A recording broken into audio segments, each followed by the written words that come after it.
बिस्मिल्लाहिर्रहमानिर्रहीम। अस्सलाम वालेकुम। फ़्लू वैक्सीन के बारे में तो आप में से तकरीबन हर बंदे ने बात सुनी होगी और अपने आपके डॉक्टर्स और फिजिशियंस ने एडवाइस किया होगा।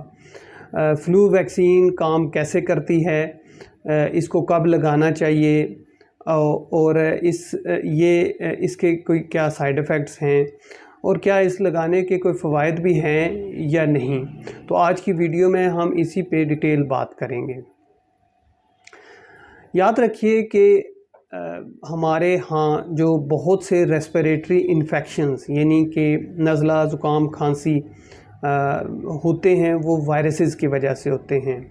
जैसे कि कोरोना वायरस आया तो आपको याद होगा कि उसकी एक पेंडेमिक क्रिएट हुआ।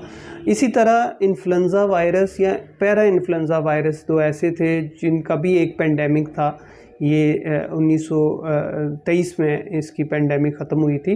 तो याद रखिए कि ये भी वायरसेस थे, लेकिन अनफॉर्चुनेटली वो टाइम ऐसा था जब वैक्सीन दरियाफ्त नहीं हुई थी, डिस्कवर नहीं हुई थी।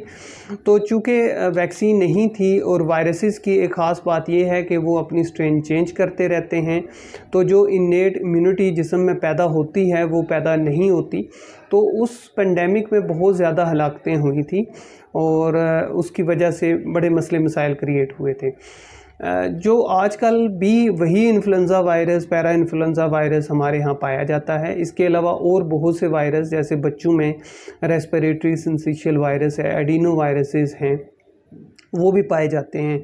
और ये सारे वायरसेस बीमारियां कॉज करते हैं, जिसमें नज़ला होना, ज़ुकाम हो जाना, खांसी, गला ख़राब होना, बुखार की कैफियत, इवन के नमोनिया और हत्ता के ARDS एक ऐसी कंडीशन है जिसमें नमोनिया के बाद मरीज़ की ऑक्सीजन सेचुरेशन कम हो जाती है और उसको ऑक्सीजन और हत्ता के वेंटिलेटर की ज़रूरत पड़ती है।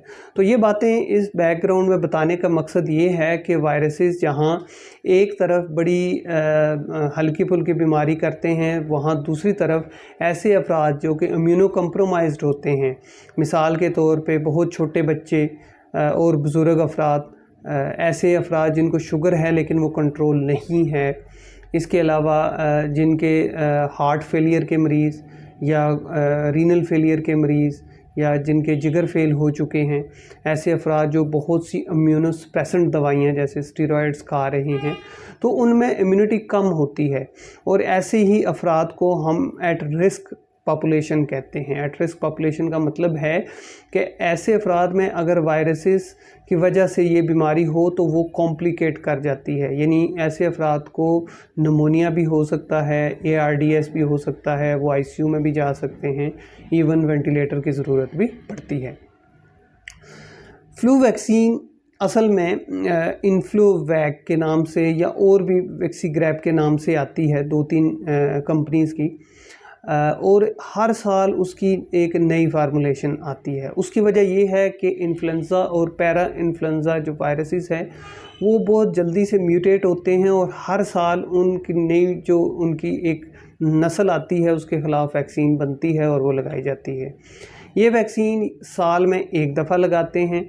अमूमन ये सितंबर, अक्टूबर या नवंबर इन में लगाई जाती है, क्योंकि सर्दियों में वायरसेस का अटैक ज़्यादा होता है। तो अगर सितंबर में लगाएं तो ये मार्च और अप्रैल तक इम्यूनिटी आपको देगी और इसकी इम्यूनिटी तकरीबन 2 से 4 हफ़्ते के बाद स्टार्ट होती है, यानी कि वैक्सीन लगाने के तकरीबन 2 से 4 हफ़्ते के बाद इसकी प्रोटेक्शन स्टार्ट होगी। ये वैक्सीन है क्या? ये वैक्सीन असल में वायरसेस का जेनेटिक मटेरियल या हाफ किल्ड वायरसेस होते हैं कि वो खुद बहुत इंसान के जिस्म में जाके बहुत हल्की सी बीमारी करते हैं और उसके ख़िलाफ़ जिस्म में फिर एंटीबॉडीज़ बन जाती हैं। तो इसीलिए वो एंटीबॉडीज़ फिर जिस्म में तकरीबन 6 से 8 माह परसिस्ट करती हैं और जब कोई वायरल इन्फेक्शन होता है तो ये एंटीबॉडीज़ उसके ख़िलाफ़ असर करती हैं, फ़ाइट करती हैं और हमें सीवियर बीमारी से, ज़्यादा बीमारी से बचा लेती हैं। हमेशा याद रखिए कि वैक्सीन्स जो होती हैं वो बिल्कुल बीमारी से प्रोटेक्ट नहीं करती, बल्कि उसकी सीवियरिटी को कम करती हैं।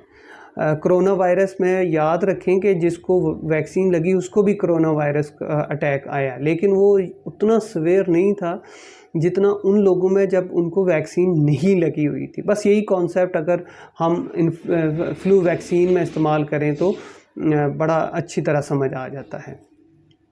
اگلا سوال یہ ہے کہ یہ کن افراد کو لگانی چاہیے؟ آئیڈیلی 6 ماہ سے لے کے اس سے جو ابو ایج کے سارے لوگوں کو فلو ویکسین لگنی چاہیے، کیونکہ سارے لوگ ایٹ رسک ہوتے ہیں۔ لیکن ہمارا ملک جو کہ ایک ریسورس لمیٹڈ کنٹری ہے، جہاں پہ بڑی مشکل سے ہماری بیسک نیڈز پوری ہوتی ہیں، تو وہاں پہ پرائرٹائز کیا جاتا ہے۔ یہ ویکسین گورنمنٹ پرووائڈ نہیں کرتی، یہ آپ کو خود پرچیز کر کے لگوانی پڑتی ہے۔ آج کل اس کی قیمت تقریباً 2 سے 2,500 کے درمیان میں ہے۔ اگر آپ کے پاس چوائس ہو کہ آپ صرف کچھ لوگوں کو ویکسین لگوا سکتے ہیں، تو یاد رکھیے کہ سب سے پہلے آپ بزرگ افراد جن کی عمر 65 سال سے اوپر ہے ان کو لگوائیے، پھر وہ افراد جو کہ امیونو کمپرومائزڈ ہیں یا جن کے لنگز خراب ہیں، ایزمیٹک پیشنٹ، الرجی کے پیشنٹ، COPD کے پیشنٹس، جن کے ہارٹ ڈیزیز یا ہارٹ فیلئر کے پیشنٹ، رینل فیلئر کے پیشنٹ، ڈائبیٹک پیشنٹ جن کی ڈائبٹیز کنٹرول نہیں رہتی، اور بچوں میں سسٹک فائبروسس کی بیماریاں یا امیونو کمپرومائز جن میں چیسٹ انفیکشن بار بار ہوتا ہے، ان لوگوں کو یہ ویکسین پریفریبلی لگانی چاہیے۔ ہیلدی انڈیویجولز کو بھی لگانی چاہیے، لیکن اگر آپ کے پاس اتنی مقدار میں موجود ہے کہ آپ ان کو لگا سکتے ہیں تو ضرور لگائیں۔ اس ویکسین کے جہاں تک تعلق ہے سائیڈ ایفیکٹس کا، تو اس کے بالکل منیمم سے سائیڈ ایفیکٹس ہیں کہ جب آپ کو ویکسین لگے گی تو ویکسین کی سائیڈ پہ آپ کو ہلکا سا درد ہوگا اور تھوڑی سی جگہ کی سوجن ہوگی۔ بعض افراد میں ہلکا سا بخار آ جاتا ہے جو 1 سے 2 دن میں سیٹل ہو جاتا ہے، کوئی خاص دوائی سوائے پیناڈول یا پیراسیٹامول کی ضرورت نہیں پڑتی۔ تو اس کے علاوہ یہ ویکسین بالکل سیف ہے اور اس کا کوئی مسئلہ نہیں۔ پریگننسی میں اس کو اوائڈ کرنا چاہیے، پریگننسی میں کنٹرا انڈیکیٹڈ ہے، وہاں پہ ہم اس کو نہیں لگا سکتے۔ اس کے علاوہ اس ویکسینز کے اور کوئی تقریباً سائیڈ ایفیکٹ نہیں ہے، بڑی سیف ویکسین ہے۔ فلو ویکسین کے بارے میں اگر کوئی سوال آپ کے ذہن میں آئے تو آپ پوچھ سکتے ہیں۔ جب بھی آپ کو ابھی آج کل کے دنوں میں موقع ملے، آپ ایسے افراد کو خاص کر اپنے بزرگوں کو فلو ویکسین کا شاٹ ضرور لگائیے۔ اللہ آپ کو بہت زیادہ بیماریوں سے بچائے، خاص کر وائرل نمونیا سے بچائے، کیونکہ یہ بڑا سخت ہوتا ہے اور اس میں پھر کبھی کبھار ICU کی بھی ضرورت پڑتی ہے۔ اللہ حافظ۔